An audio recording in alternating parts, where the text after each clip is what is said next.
Spoiler alert! Spoiler alert! The following video will contain spoilers from the Arrow episode, Monument Point.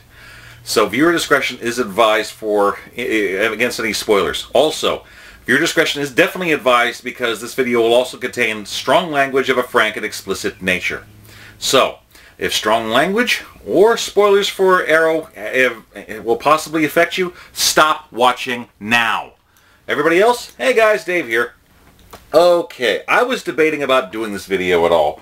I know I normally said I wouldn't really want to do much free publicity for Arrow, given its recent decline and things, but something very big has come up, not only affecting what's going on in the television show, but also in real life. So, because of the real life ramifications, I had to make all of this kind of a big threefer in one big video here.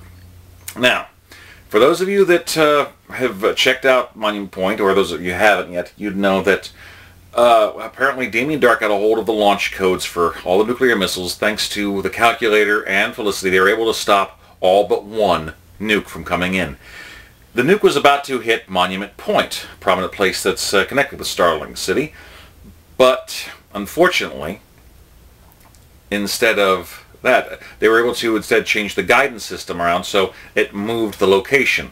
So instead of taking out Monument Point, the nuke went out and took out a smaller town called Havenrock, which unfortunately tens of thousands of people are dead. Now, this was a brutal choice. This was a brutal thing about, you know, you say you killed thousands of people to save millions. And I really feel for Felicity in that. It really stinks. And I know I could joke about the whole thing that, well, now I guess the best song to dedicate to her is the Gap Band's You Dropped a Bomb on Me. I had to.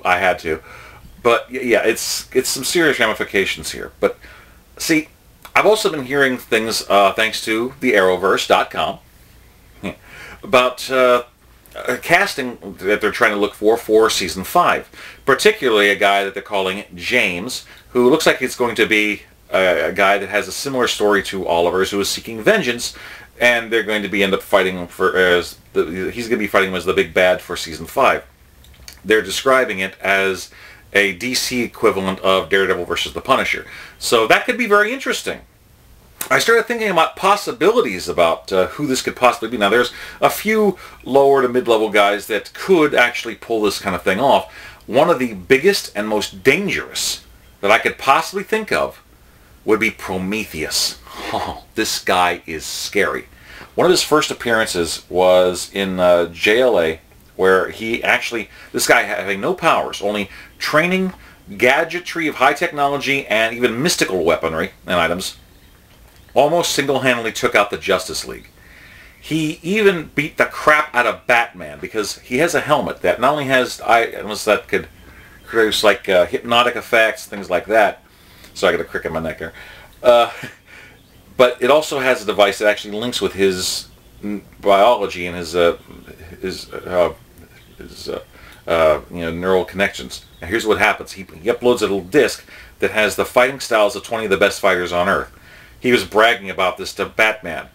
And he's like, I don't care, I'm still going to take you down. He's like, yeah, you shouldn't be so cocky, Batman, because one of those fighters is you. So don't patronize me! He took Batman down with this. And this is not something small. Now, eventually, his plans did fall through, but this guy was effectively an anti-Batman. And every time he has shown up, he has been a major threat because he's as smart in a lot of ways as Batman, only he's evil and he's driven to destroy. And one of the big storylines with the Justice League involving Green Arrow, it involved the destruction of Star City. And it involved a big rivalry between him and Arrow, so it was huge. So I think that Prometheus died before the New 52 started up. I don't know if Prometheus is back yet, but if he does come back, he's going to be dangerous. So this guy, trust me, you need to take a look at his comics. He is frightening as hell, believe me. So it'd be kind of cool if they brought Prometheus in as a bad guy, because well, they've already done enough for Batman's rogues. Why not someone that can actually take on the Justice League if they've got a huge roster of like people like Team Arrow, Team Flash, and stuff like that? That would actually kind of make sense. So, What else? Oh yeah, well, here's the thing. I started doing a little research because of what happened. I started putting two and two together. And since it looks like Felicity has killed thousands of people because of, you know, the lesser of two evils, as it were, I would not be surprised at all if whoever this main character is that's going to be in Season 5 is, that his family was more than likely in the city of Havenrock. So he's going to be looking for all kind of vengeance there. Not only that, but because of, after the particle accelerator exploded at Central City, I wouldn't be surprised if this nuclear bomb not only killed a lot of people, but also starts activating a heck of a lot more metagenes. So we could be getting some atomic mutants that are going to be coming out there. Or atomic metahumans, I should say. Birth of Captain Atom, maybe? Don't know. Maybe Major Force. Who knows? So, that's a possibility. And, you know, it should be kind of interesting to see the ramifications. I mean, Star City's been through hell. Now this is going on with Monument Point not becoming a target, but now they've taken out Havenrock. To try to anticipate what was going to happen, I started to look into DC Comics to see if there's any mention of Havenrock. There isn't. However, originally there was a city in DC Comics called Havencroft. Here's where it gets kind of interesting. Havencroft was actually a city that was mentioned in a Justice Society of America storyline called Supertown. And although it wasn't destroyed, a city next to it was. But guess who wrote that storyline? Marc Guggenheim, the executive producer of Arrow as well as Vixen and Legends of Tomorrow. I thought this was interesting. Not only did he write Supertown, the storyline, but he also did one called Monument Point. I find this to be rather interesting. Although, for some strange reason, it's not on his Wikipedia page, which that's something else I'll cover in a bit. You see, I was just thinking about the whole thing that, well, Felicity is effectively, although many people like her, maybe people hate her, she is essentially creating things that I would not be surprised if she is the big creation of the villain coming up in Season 5. And there are going to be a lot of people that have reason to hate her for what Damien Dark did. It's going to stink. It sucked. But she's going to have to deal with that. But here's the thing that gets me. I've also been hearing about a lot of animosity going on in the fandom world. Now, yes, I'm a part of the whole no Laurel, no Arrow thing, and I do that with pride because I don't like how Laurel Lance was treated on the show and how she was just disrespected and taken off. However, I have been seeing what can only be termed as absolute shit behavior from other fans on both sides, on the Twitterverse as well as in real life. Let me explain. Recently, Kevin Smith had mentioned, you know, the guy had written for Green Arrow, Black Cat and Spider-Man, Daredevil. The guy has comic book cred. He talked about bringing his own character, Onomatopoeia, to Green Arrow. But apparently he'd also had made a mention about trying not to kill anybody off.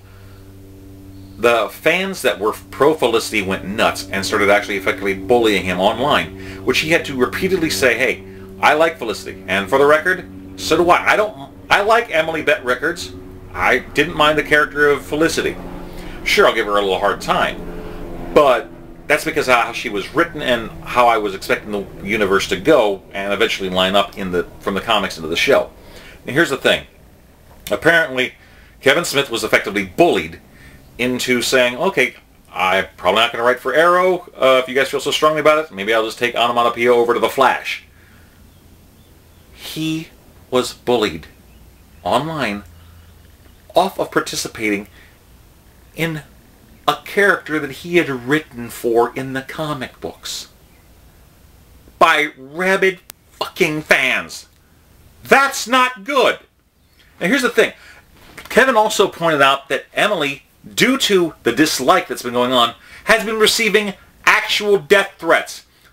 The actress, Emily Bett Rickards, I hope I'm saying your name right, has been receiving death threats for what's happening in the TV show involving Felicity. Guys, I made a video a while back asking the people in the no Laurel No Arrow movement not to go after Madison McLaughlin, the girl that's playing Starling. You know, the one that takes up the Black Canary costume and the Canary Cry collar. Because she's a good kid. She's a good actress. And she doesn't deserve any kind of beef or hate from something that someone else had written for her or put her in that position. I didn't know that Emily was getting death threats. Otherwise, I would have made a video stating about that sooner. So, not cool. Knock that the fuck off, whoever you are. I do not respect, condone, or endorse anyone doing that. Also, on the other side of the table, all you Olicity fans here, check this out. I am not proud of you either. Recently, Katie Cassidy was overseas at a convention, and unfortunately that weekend she had torn a bicep muscle. She was in the hospital for a short time, and she had apologized to fans online saying, I'm sorry I couldn't make it, but I'm going to try to make it to the rest of the days. I want to be there and see you. This is a woman tore a bicep muscle, apologizing to her fans for disappointing anyone, coming back to the convention, signing autographs, doing pictures until she could no longer handle the pain, and even on panels where apparently somebody who is a pro-Felicity fan in the second row was pointing out her hurt arm, laughing at her and mocking her for being injured. What in the black fuck is that? I'm sorry, I'm not holding back on this anymore. This is not good. So guys, look, I know that there's a lot of heated debate about what's going on, and it's okay to be passionate about the things you love and the storylines you want to see. I recognized a long time ago that other people are also seeing this now too, that Felicity is in a lot of ways wish fulfillment for the awkward, geeky person who could not do all the physical stuff that the rest of Team Arrow could do. And the idea of being that geeky person who gets the popular person, that is a big fantasy that I can understand. I can relate to that. But it's damaging other parts that have been established for the continuity of the characters for decades. And I was expecting this to be something that would be overcome. However, whatever your passion is, pro or against, I do not condone death threats against any of the cast, crew, directors, or producers of the show. That includes Marc Guggenheim, who I have a few choice words for, but not death threats. Hell, even at one point, I jokingly, and I want to make this very clear, I jokingly said I do not also endorse kidnapping or things like that of a legal nature. I jokingly said, am I the only one that thinks that kidnapping Emily Bett for a few months would get rid of this whole Olicity thing? Or am I just mixing up fantasies again? Because like I said, I'm not against harming anybody. I'm not against, unlawful detaining or anything like that. Do I know people in the kinky lifestyle? Sure. Well, there was that one time that Emily was got tied up by the huntress and looked really good. I'm kinky. Deal with it. Anyway, no, that was a joke. It's all done in fun, but I also know what it's like to have the threats taken very seriously. Ask me about it sometime. I'll be happy to tell you how I actually stopped guys who threatened to unleash poison gas at San Diego Comic-Con. That's not a joke. Anyway, I digress. What I was trying to say is that no matter where your anger is, this is getting really out of hand. Stop with the frickin' death threats against the actors. They're just playing a part. They're a part of something bigger. What you need to focus your aggression on is someone that's more behind the scenes that's actually creating it. In this case, the Arrow Writers Room and Marc Guggenheim. Now, here's something quite interesting about Marc that I started looking up.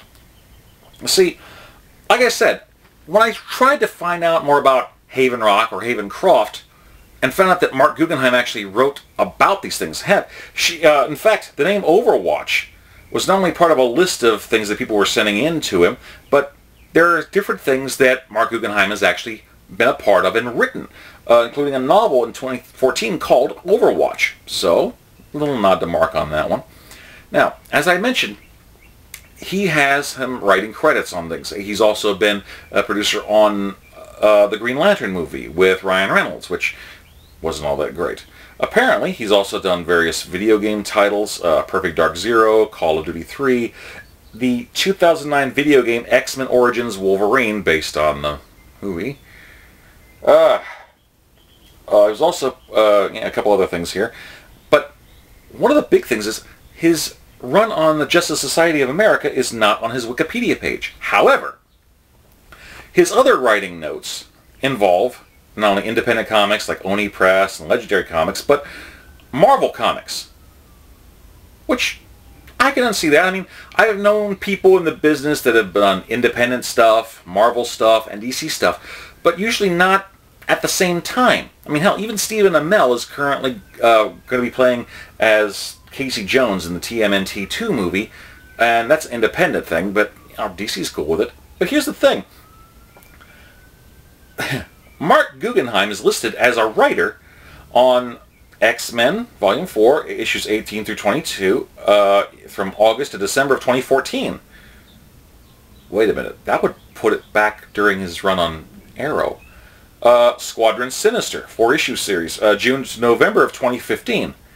Still, while connected with Arrow. No Honor Among Thieves. It was part of this one. That's the storyline. Well, the War to End All Warriors, things like that. Extinction Agenda, 4-issue series. September 2015. Around the time when the shows were premiering. Agents of S.H.I.E.L.D. January 16 to ongoing. Wait a minute. He's listed as a writer on Marvel's Agents of S.H.I.E.L.D. comic book, an ongoing title, and not only any issue, but the #1 issue premiering in January, the same time when Legends of Tomorrow from DC Comics debuted on CW? Huh. Now wait a minute. Now on the TV show Agents of S.H.I.E.L.D., Skye was revealed to actually be Daisy, aka Quake. And she ended up getting Vibe powers on the show before Carlos Valdez, who plays Vibe, got them on The Flash. This guy's written for various things, but his DC comic credits are not listed on his Wikipedia page, which, by the way, there's a link to down in the description of the video here. Take a look for yourself. And it shows him even actively working with Marvel Comics. Now, wait a minute. How can that be? Now, like I said, I've heard about people enjoying both. I enjoy Marvel and DC Comics, and occasionally a few independent titles. I'm a little iffy and picky. I grew up on the big two. So it doesn't. I may like one more than the other right now, but I've always enjoyed both.